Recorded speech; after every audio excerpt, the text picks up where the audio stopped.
This year, HBO released a television series called The Regime. Winslet stars as the dictator of a fictional European nation in The Regime, a dark comedy from the producing team that created another HBO hit, Succession. The Regime.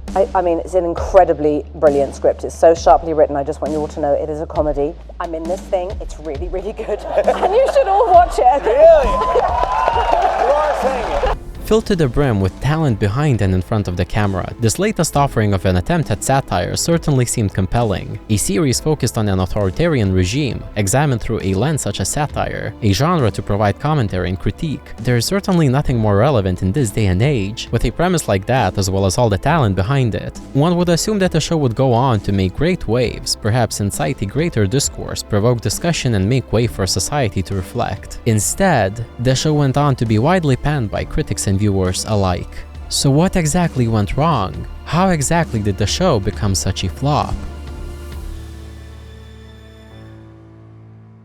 Well, the issues all start and end with a box. Not just any box, but a glass box with a body encased inside, a mausoleum of sorts. It already was repeatedly pointed out to be a little reference of certain real-world leaders who ended up meeting a similar fate to this gentleman. That is the fate of being trapped in that glass box. Within a show, I believe, it is intended to serve as a symbol, but in my view, it ends up being a symbol not exactly for what the show intends the box to symbolize. But wait, let us not get ahead of ourselves. Let us stick a pin in this and circle back later on.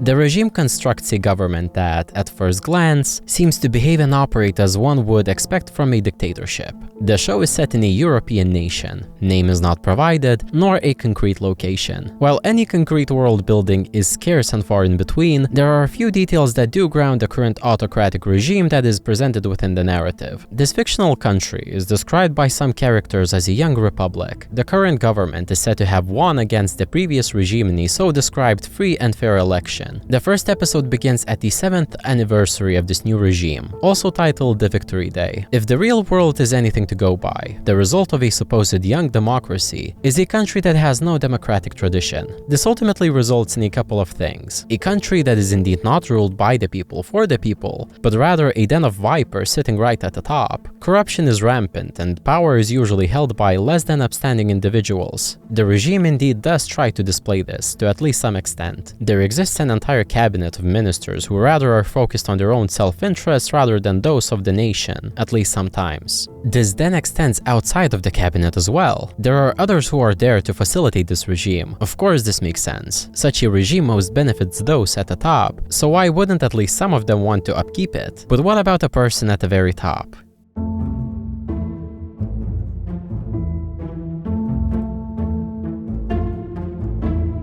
There is an interesting quote that comes from the very first episode of the show. Leopard changing its spots. Get it? Very funny.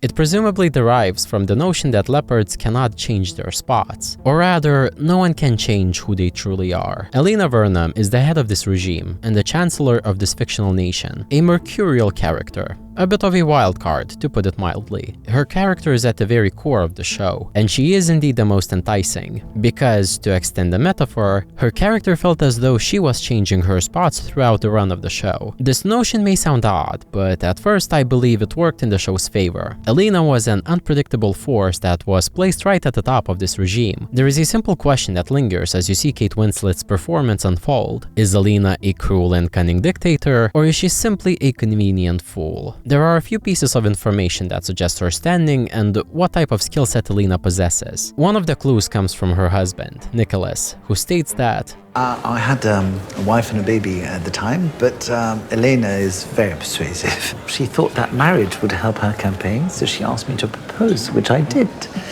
This, along with Elena's efforts in presenting a certain picture of herself throughout the show, suggests that she indeed has an acumen in constructing a convenient picture of herself that is not necessarily unique to this dictator. Propaganda techniques and establishing a cult of personality have always been tools that dictators may use to stay in power. This type of characterization makes way for a potentially interesting character. It places a seed in your mind, wondering to what extent any subsequent action is deliberate. Because what follows after is a mix of actions that seemingly point to plain plain insanity. Elena goes from seemingly being collected and cunning to being deranged at least a few times within an episode. Besides a certain level of insanity, Elena is also shown as capable of extreme cruelty. She has imprisoned one of her political rivals and subjects those she does not like to torture. It almost seems like there is a facade that is being put up, with her true nature poking through, or perhaps it is the opposite. There is nothing else but delusion, with only occasional bouts of rationality. Yet, who is Elena really? I believe that the majority of the answer to the question we get through her relationship with Herbert Zubak. The regime invests a lot of screen time to showcase this weird love that the two of them share. The show begins from his perspective as he gets personally chosen by Elena to come to her palace and serve her. He is explained to be a corporal within the army, who has fired shots at protesters during a protest in one of the cobalt mines that this country has, and thus is called a butcher. The character of Zubak is constructed quite deliberately. He is clearly meant to be a voice of nationalism, a representative of the nation within the palace and within Elena's bubble. Throughout the show, he champions for policies that would seemingly benefit the people rather than the ruling class. If you elect to view him through this particular lens, the very first talk between Elena and him is quite revealing.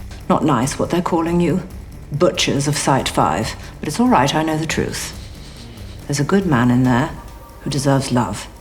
Thank you, Chief.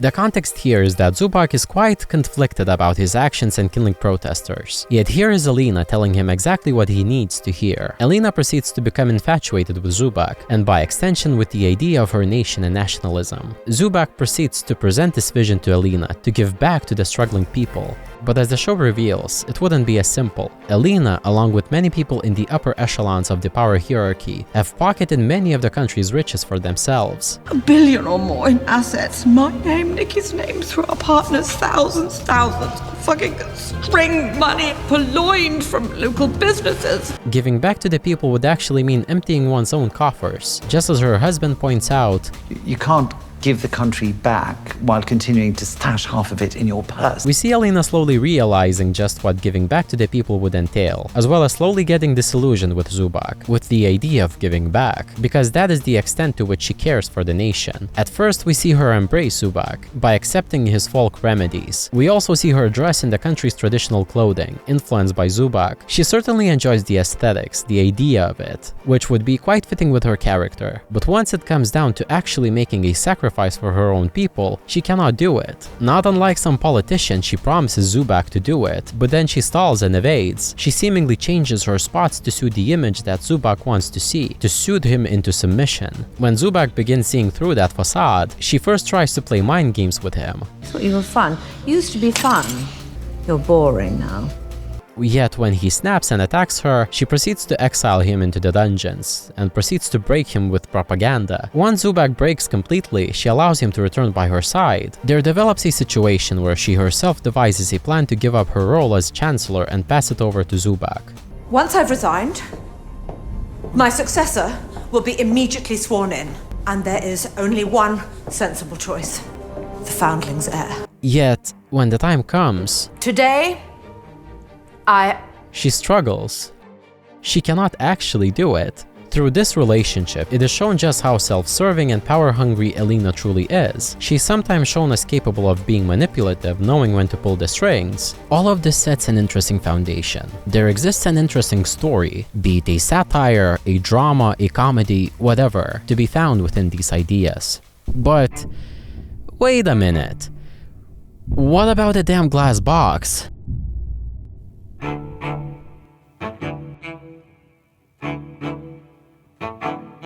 Well, the regime shows Elena visit this glass box from time to time, to talk to her deceased father who is encased in it, a rather blatant nod to the likes of Lenin and others who have been displayed in a similar fashion. He is also adorned with the flag of the fictional nation for additional patriotic touch. But there is quite a simple layer that the regime misses. Let us not ask who is in the box, but rather, why is the box? There is a reason why the box is made of glass. Can you guess why?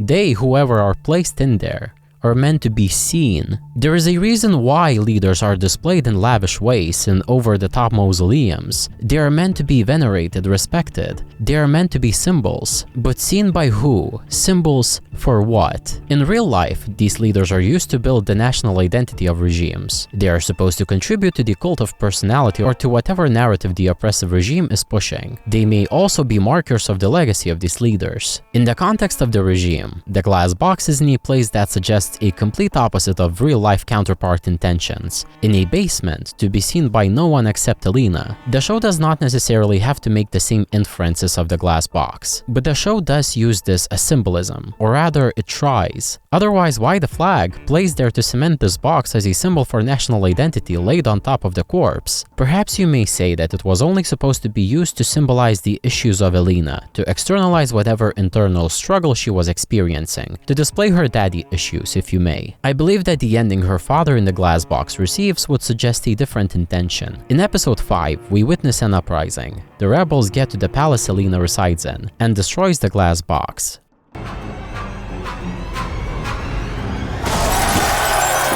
One could say that this action is a symbol, to show that the regime is ending, that it is quite literally being destroyed. But prior to this in the show, the glass box was never really displayed as that. It was never really a symbol in this way. You could argue that it was, perhaps, through showing that the body is decaying and rotting, thus symbolizing the incoming end of this regime. But Elena's father is very explicitly described as never having reached the top post. He was never the leader of the nation. Yes, he was a politician and presumably the leader of Elena's party before Elena, but he never had the top post. Elena herself points out as such. Perhaps that's why I won the chancellorship and you never came near it. Therefore, it is rather odd that the show pays this much attention to the box being destroyed. It clearly was meant to be a symbol for something. If such a box was destroyed in a rebellion in a real-life nation, in the correct context, it would make sense. It could be perceived as an action of destroying the legacy of a former oppressive regime. Yet, this is where the parallelism to the real world simply does not exist. If it was meant to symbolize Elena letting go of her father, as she had been suggested to do so by her husband, that doesn't work either. It is not even Elena doing anything about it. Yes, all of these ideas set an interesting foundation. There does exist an interesting story, be it satire, a drama, a comedy, or whatever to be found within these ideas. That story could exist, but it certainly doesn't exist within the regime. On the surface, the show fulfills a lot of criteria that can be found in dictatorships throughout history. A sycophantic inner circle of yes people on top of the hierarchy to serve as the dictator. Allusions to surveillance, creation of a cult of personality, propaganda. If anything, regime is a mosaic of various different references and tendencies that have occurred in real history. On the surface, it might seem fun, yet the regime seems to be just that, a mere compilation of these winks and nods. In a way, this can be seen as an effort to perhaps display the universality of such regimes or leaders, that perhaps they really do have similar patterns of behavior. This could set up for an interesting exploration and potential critique of these patterns, a dissection of how exactly such a regime might form, but that doesn't seem to be what the show ultimately achieves. There is another less charitable interpretation of this approach. The show is a mosaic of these ideas, but it is exactly that. It includes these notions from all these various real-world events and situations, yet it doesn't really say anything about them, nor does it necessarily understand the context of these situations. Not that it absolutely has to make grand points about every one of them. Not all references have to be made into storylines or deeply examined. The fact that the box was used in this way suggests that there is a fundamental principle that show misses in this reference. That is, power. Because why are the leaders displayed in such a way? For purposes of propaganda. And what is propaganda? Just another way to maintain power, to exert control over individuals. Why do people in the show organize an uprising? To reclaim power. Power is a constant current that flows through governments or whatever regime there is in place. Someone always either has it or does not, and thus is subject to those that do. You see, the reason why I pondered throughout the show whether Elena is a cruel dictator or a convenient fool is that most likely, if you are at the top of the food chain, only one of those can be possible possible at once, but not both. If the power is not with her, then the power is with someone else. It has to exist somewhere for the regime like this to make sense, or any type of government for that matter. So where is the power within this regime? Your first assumption would be that the power lies with Alina. After all, she is the chancellor, she is the autocrat of this regime. She has the power in a sense that people do take her orders. If she says that she wants something done, people do listen to her. She also puts a ton of effort in propaganda,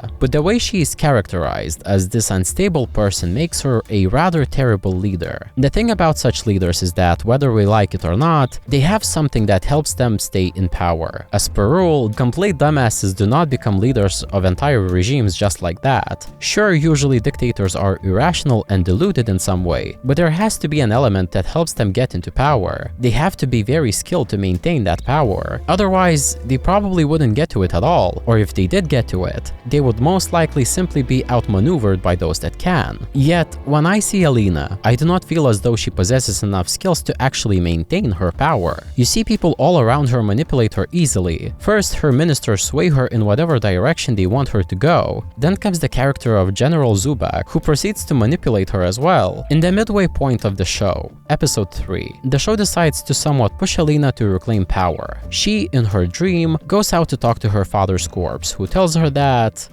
"Be bold. Seize the mantle of history."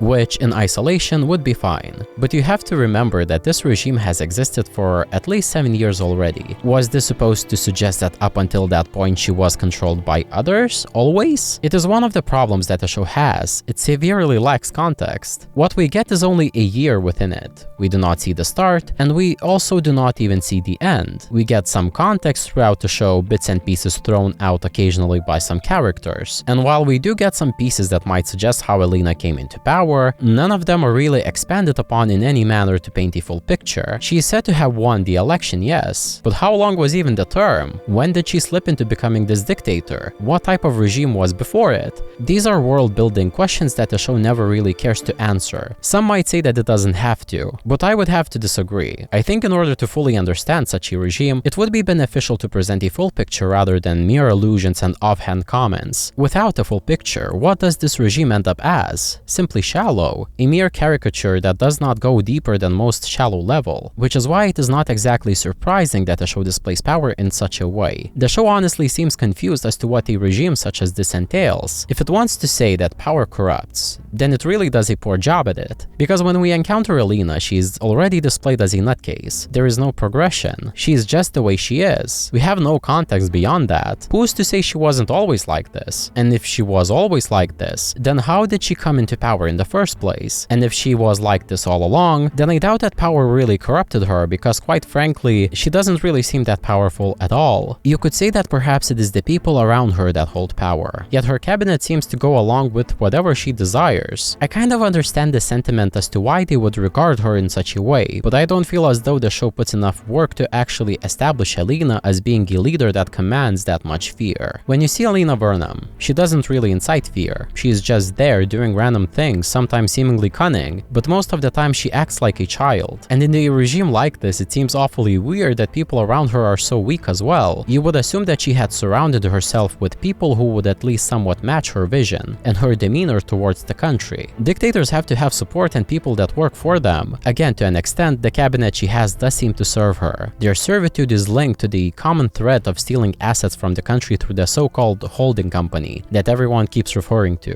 which doesn't seem unheard of. But on the same breath, the show also has these characters championing for the country and the people, which is hypocritical of them, considering that they literally stole from the people. But it does show an ideological mismatch between the cabinet and the dictator, which, if Alina was truly an effective dictator who held power, she would have already eliminated. There's also a particularly interesting scene in which the ministers discuss how to overthrow her, and they discuss the Constitution. What does the Constitution say on chain of command?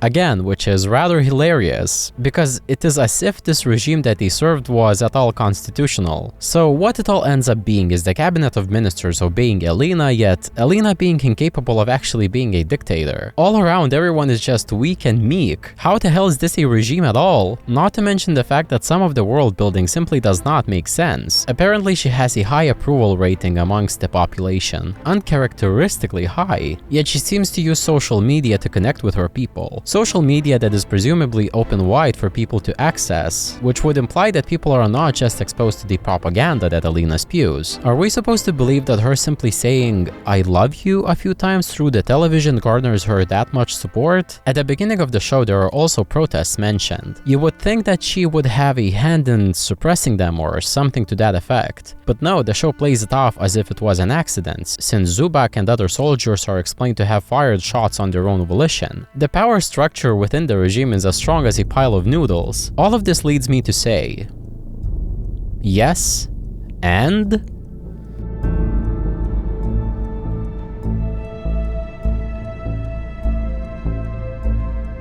The show has been referred to as at least a couple of genres throughout the press. A satire, a dark comedy, someone even called it absurdist. Yet the genre determination on this one is as nondescript as the show itself. If it is a comedy, well, wasn't funny, didn't laugh. Okay, that might be a bit of an overstatement. There were a few moments where I genuinely laughed. If we approach it from the perspective of it being a satire, well, what does it even try to satirize? The regime presents a great many concepts. It shows Elena as delusional. It shows her sitting at a distance from others. It shows her engaging in a special military operation. It shows her using propaganda. Yes, other dictators have done that too. And what are we being told about any of this? The truth of the matter is that the show focuses too much on trying to add nods and winks to real life, that it sort of forgets to actually substantiate them. Again, all of these concepts and occurrences from real life exist within a context. In the regime, some of these things are simply pulled out of Wikipedia for the cheap 5-second dopamine hit for when someone recognizes the reference. If the general message is dictators bad, then yes, and what about it? We already know that dictators are bad. This is not in any way a unique message to send. We don't need this reaffirmed. Does it say that to be a dictator you have to be as broken as Elena? Well, who knows? That is not to say that there isn't even a modicum of an interesting message in there. If you drink a round of vodka shots and spin around at least 3 times with Rasputin blasting in the background, you might see some semblance of the show trying to add some interesting commentary. There is an interesting notion expressed in the episode 4 of the regime. It features, for the first and last time, the previous leader of this nation, Edward Keplinger, a political figure described as a far-left Marxist. The official story, according to Elena, is that Keplinger ran away into the country to live out his life in luxury after his regime fell to Elena's. Elena also uses him as a scapegoat during her speeches, diverting blame towards him, which admittedly is a nice touch by the show. The truth, which honestly was a great idea and again a nice touch, is that he was trapped beneath the palace all along as a prisoner of Elena's. In the episode, Zubak encounters Keplinger. He is presented as sounding way more credible, somewhat like a voice of reason. There is an interesting conversation between Zubak and Keplinger. We give it back. We do. Farms, factories, land reform. I said we'll do it all. Keep the Americans out. Yes, of course. When? We will. I mean, obviously, we'll have to lift sanctions somehow first and stabilize the markets to avoid total catastrophe. But after that, yes. Yeah, we keep America out.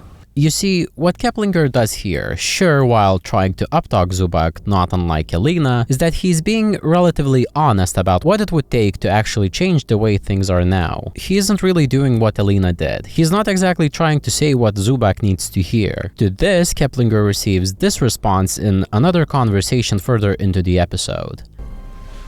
I don't love you.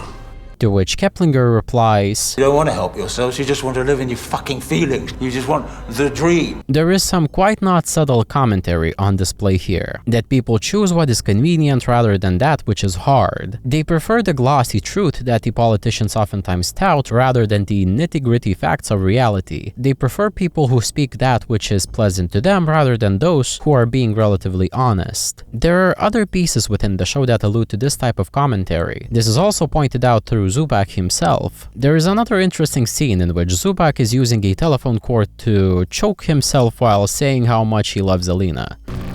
Tell me everything you want, I'll try. If we are to extend the metaphor of Zubak being symbolic of a nation and nationalism, this type of display is meant to show that loving Elena is quite literally a sign of national self-harm. That would be an interesting commentary made. The symbolism of the leopard would also gain a new layer. The show and the promotional material used the symbolism of the leopard for Elena herself. It would also then symbolize a leopard, Elena, eating the faces of those who support her by stealing from them, which could have been the case, but it ultimately is completely dropped. If we, for instance, were shown that Elena was elected by lying and charming through her teeth while Keplinger was a voice of reason, sure, that would work. Instead, we are literally shown a rebellion which goes against what Keplinger tells Zubak. There's also another undercurrent that runs throughout the show, that is the involvement of America. What is interesting is that the show implies that the US was involved in facilitating this regime all along. In the conversation between Elena and the representative of the United States, Judith Holt, the representative states this. After all, that's why the United States backed your campaign from the very start. There are also other allusions to Elena being convenient for the Americans. Always just lie back and take it, don't you? That's why the Americans loved you. What is interesting is that while Elena at first rejects any intervention from the US, she still ends up accepting the US into her country in episode 6, in the finale of the show. There are also interesting pieces of information pointing to them knowing about a rebellion that would later take place. Chancellor Vernum's regime is going to be toppled. Maybe not tomorrow, but it will happen. In a certain light, you could view the show as one big 4D chess game for America, because while they were turned away at first, they still, in a way, managed to break the country into submission. That is one of the few things that I can somewhat compliment the regime for. The whole sequence of Elena being taken by American soldiers in the middle of the rebellion, and then being explained that the US can just swoop in and end it was actually interesting, because again, in many ways the show revolved around the country's relationship with the US. It was a constant current that ran across the storyline. The reveal of the US representative being on speakerphone once Elena enters the apartment after being rescued.